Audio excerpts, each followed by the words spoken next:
नमस्कार, मैं अभिषेक उपाध्याय। आप देख रहे हैं टॉप सीक्रेट। कभी कभी एक घटनाक्रम होता है और वो एक घटनाक्रम पूरी सरकार पर भारी पड़ जाता है।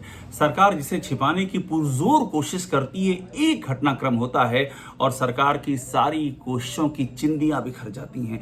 वैसा ही एक घटनाक्रम उत्तर प्रदेश में हो गया है और घटनाक्रम ये कि टॉप सीक्रेट की खबर एक बड़े अंजाम की ओर पहुंच रही है। हमने खुलासा किया था इसी टॉप सीक्रेट पर, आपको मैं दिखा भी रहा हूं अपना खुलासा। एक के बाद एक 3 खुलासे किए थे किस तरह से सीएम योगी के तत्कालीन मीडिया सलाहकार मृत्युंजय कुमार सिंह ने मीडिया सलाहकार होते हुए एक प्राइवेट कंपनी के डायरेक्टर बन गए, वो और भारती सिंह।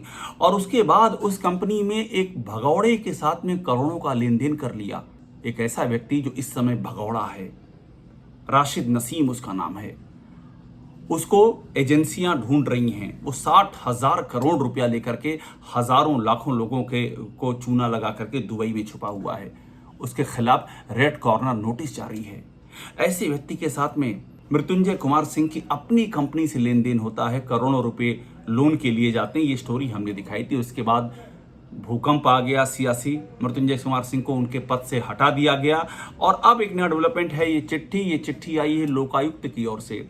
और लोकायुक्त की इस चिट्ठी में मृत्युंजय कुमार सिंह से जवाब मांगा गया है इसी मुद्दे पर कि वो अपना पक्ष रखें। लोकायुक्त यानी कि इसका मतलब है कि लोकायुक्त ने जांच शुरू कर दी है और इसमें सीएम का अपना सेक्रेटेरिएट है उसको भी एड्रेस किया गया है कि वो भी इस पर रखे, वो भी अपना पक्ष इस पर रखे। तो कुल मिलाकर के मृत्युंजय कुमार सिंह के लिए ये वाकई चिंता का सबब है। लेकिन सवाल सिर्फ मृत्युंजय कुमार सिंह भर का नहीं है, सवाल उससे आगे का जाता। मैं आपसे क्यों कह रहा हूं कि एक घटनाक्रम ऐसा होता है कि सरकार की तमाम कोशिशें जो होती हैं चिंदी की तरह बिखर जाती हैं। सरकार टॉप सीक्रेट की खबर के बाद सरकार मजबूर हुई, मृत्युंजय कुमार सिंह को हटा दिया गया। लेकिन सरकार किस तरह से, आरोप ये लगे कि पिछले दरवाजे से मृत्युंजय कुमार सिंह का सपोर्ट करती रही। क्यों करती रही ये भी मैं आपको बताऊंगा। ऐसा क्या है इस एक व्यक्ति में कि सरकार इतनी ज्यादा सपोर्ट कर रही है, जबकि उस व्यक्ति का नाम इतने गंभीर प्रकरण में आ गया, आपको हटाने पर मजबूर होना पड़ा। हाईकोर्ट इस मामले की निगरानी कर रहा है, इसमें ईडी लगी है, इसमें इकोनॉमिक ऑफेंस विंग यूपी की लगी है, विदेश मंत्रालय प्रत्यर्पण की कोशिश कर रहा है। इतनी बड़ी जांच हो रही, उसमें आपके मीडिया सलाहकार का नाम आता है और आपको हटाना पड़ता है। इसके बाद भी इस सरकार ने, ध्यान रखिएगा, इसके बाद भी हटा देने के बाद भी सरकार ने ना तो उनका ऑफिस छीना उनसे, ना ही बंगला छीना, ना ही सुविधाएं छीनी। अभी भी मृत्युंजय कुमार सिंह लोक भवन में आते हैं और अपने दफ्तर में जाके बैठ जाते हैं। लोगों को ये भी सुना गया, बताते हैं कि नहीं अभी मैं हूं मीडिया सलाहकार। ऐसा क्यों है? ये भ्रम क्यों फैलाया गया? ये भ्रम इसलिए फैलाया गया कि सरकार ने, और ये असर है मृत्युंजय कुमार सिंह का, कि उनका जो इस्तीफा लिया गया उसके बाद एक आदेश होता है उनको हटाने का, वो आदेश आज तक पब्लिक डोमेन में डाला ही नहीं गया। किसी को नहीं पता हुआ कि वो आदेश कहाँ गया। मतलब आप सोचिए, मुख्यमंत्री का इस्तीफा होता है, आदेश पब्लिक डोमेन में आ जाता है। डीजीपी छोड़ते हैं या हटाए जाते हैं, आदेश पब्लिक डोमेन में आ जाता है, सबका आ जाता है। लेकिन इतना ताकतवर आदमी कौन है कि जिसका वो हटा दिया गया है लेकिन उसका आदेश ही पब्लिक डोमेन में नहीं आ पा रहा है? किसने छिपा रखा है? उसके पीछे कौन खड़ा है? इसीलिए मैं आपसे कह रहा हूं, ये जो लोकायुक्त ने अब जांच शुरू कर दी है, इससे तमाम सारी चिंदियां बिखर जाएंगी जिसको अब तक छिपा कर रखा गया है। तो सवाल उठ रहा है कि मृत्युंजय कुमार सिंह में ऐसा क्या है कि सरकार इतना प्रोटेक्ट कर रही है? सवाल उठ रहा है आखिरकार वो क्या जानकारी मृत्युंजय कुमार सिंह के पास है?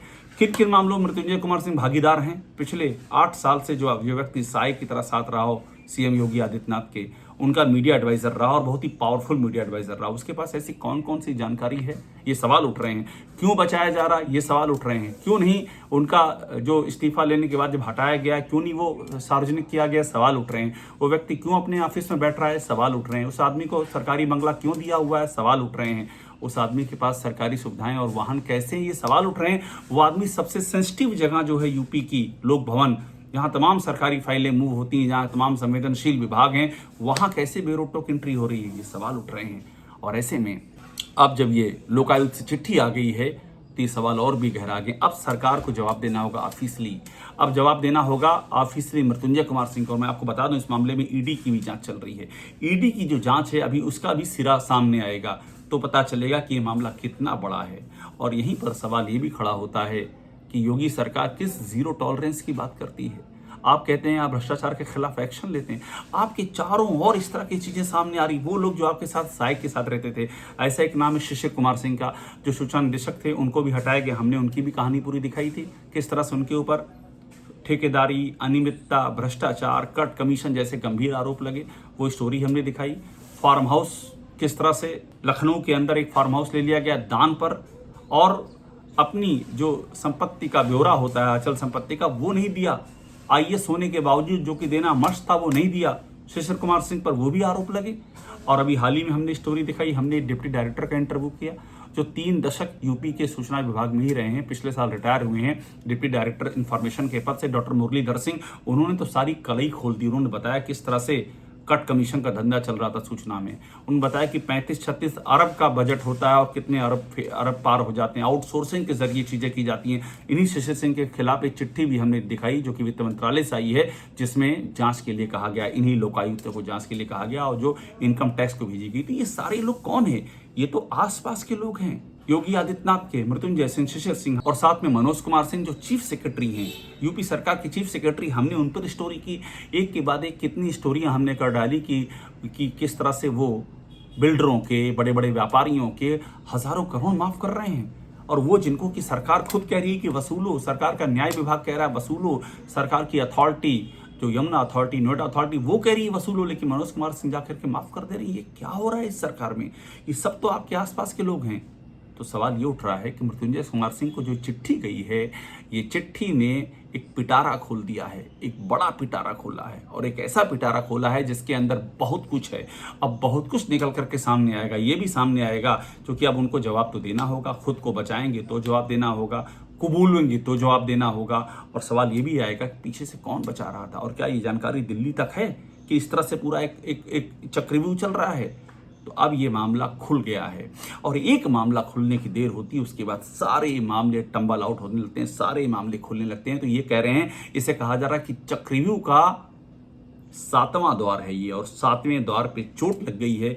ये द्वार टूटेगा, आप समझ लीजिए पूरा चक्रव्यूह टूट जाएगा, और अंदर की सारी कहानियां सामने आएंगी। और ये लोकतंत्र के हित में है कि ये कहानियां सामने आए, क्योंकि ये पैसा किसका है? ये तो आम टैक्स पेयर का पैसा है, जनता की गाढ़ी कमाई का पैसा है, जनता के खून पसीने का पैसा है। किसको अधिकार है इस पैसे को इस तरह से बहाने का? किसको अधिकार है कि वो एक भगोड़े के साथ में डील करे? और किसको अधिकार है कि जो सीएम के आगे पीछे रहते हुए इस तरह की चीजों में लिप्त हो जाए? ये अधिकार किसने दिया है? जिन्होंने मैंडेट दिया है, क्या इस बात के लिए मैंडेट दिया था? ये बड़ा सवाल है। और मैं आपको फिर कह रहा हूं, इस चिट्ठी ने इन तमाम सवालों को सतह पर ला दिया है, और इनके जवाब अब सामने होंगे, और इनके जवाब से और भी कई सवाल निकलेंगे। आप यूं समझ लीजिए, एक लाइन में अगर कहें तो भानुमति का पूरा जो कुनबा है वो खड़ा हो गया है, और भानुमति का पिटारा खुल गया है। टॉप सीक्रेट को देखते रहिए, लाइक कीजिए, सब्सक्राइब जरूर कर लीजिए।